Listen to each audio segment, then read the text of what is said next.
नमस्कार मित्रांनो, स्वागत आहे परत आपल्या या युट्यूबच्या व्हिडिओमध्ये. आज आपण अनालिसिस करणार आहे जनरली 31 जानेवारीसाठी आपण काय ट्रेड करायला पाहिजे. एक लक्षात घ्या, तुम्ही जर आमचे व्हिडिओ रेग्युलर बघत असाल, तुम्हाला एक ऑब्झर्वेशन असेल की तुम्हाला ज्या एंट्रीज प्रॉपर मिळत असतील किंवा मी जे पॉईंट सांगतो, मी ज्या लाईन्स मार्क करून देतो, त्या पॉईंट्स नेहमी वर्कआउट करतात. ते काल परवा आपण इक्विटास बँक पण सांगितलं होतं, मी विसरलो सांगायचं. परत त्यानंतर तो बरीच तुम्हाला एक मोठी मुवमेंट बघायला मिळाली.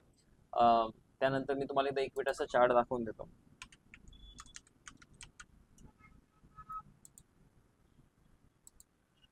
इक्विटासमध्ये जनरली आम्ही या दिवशी सांगितलं होतं नेक्स्ट डे बाय करा. नेक्स्ट डे 65 पासून तो विदिन सेम डे 68 गेला होता. आणखी तो वरच्या हायर लेवलला मेंटेन आहे. आणखी अपसाइड मुवमेंट एक्सपेक्टेड आहे. ठीक आहे, चला आपण बॅक टू बॅक आपण निफ्टीवर येऊया.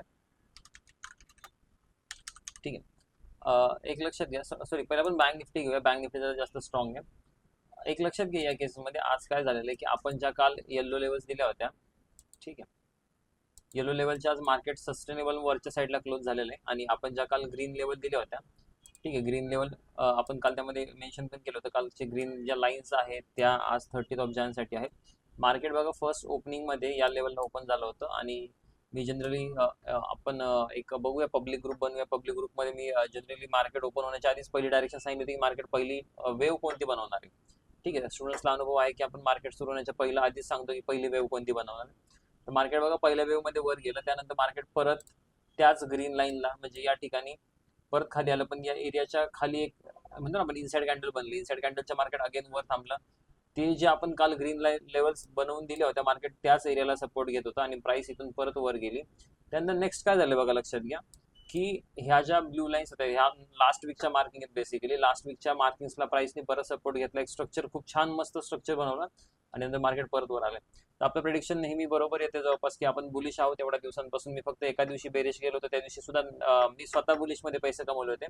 आता आपण बॅक टू बॅक घेऊया निफ्टीवर. एक लक्षात घ्या, मी परत एकदा सांगतो, बँक निफ्टीमध्ये तुम्ही हा जो पॉईंट आहे हा काल उद्यासाठी जो पॉईंट आहे क्रुशियल असणाऱ्या ज्या पॉईंटच्या आसपास तुम्हाला एंट्री तुम्ही बनवू शकता. जनरली मी सांगेल काय कराल तुम्ही नेक्स्ट डे साठी की हा जो ब्ल्यू एरिया आहे या ब्ल्यू एरियाच्या वर जनरली बुलिश एंट्री प्लॅन करा. या एरियाच्या खाली बेरिश एंट्री प्लॅन करू शकता. मी जरी मला नेक्स्ट डे या एरियाच्या खाली प्राइस मिळाली तर मी बेरिश एंट्री प्लॅन करेल अकॉर्डिंग टू सेटअप्स. ठीक आहे, आणि मार्केट जर या एरियाच्या खाली गेलं पूर्णपणे तर मी हे समजेल की ही जी कालची ज्या रॅलीमध्ये जी काही बाईंग झालेली म्हणजे आजच्या रॅलीमध्ये 30 जानेवारीच्या ती सगळी रॅली सगळी बाईंग सगळी विफल राहील जर मार्केट या पॉईंटच्या खाली गेलं तर 49,200च्या.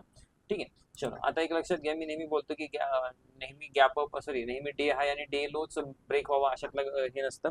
आपण जनरली ऑब्झर्व करायला पाहिजे की कोणत्या पॉईंट्सला मॅक्स पोझिशन बनलेले आहेत. ठीक आहे, आपण निफ्टी 50वर येऊया. अगेन निफ्टी 50 मध्ये पण बघा की आपण जो पॉईंट काल दिला होता मार्केटने पहिल्या 15 मिनिटामध्येच तो 15 ते 20 मिनिटामध्ये तो ब्रेक केला, मार्केट वर गेलं. या ठिकाणी एंट्री प्लॅन करत होतो पण जनरली एंट्री नंतर इथं प्लॅन झाली आणि याच्या आसपास वगैरे कुठेतरी एक्झिट झालेले.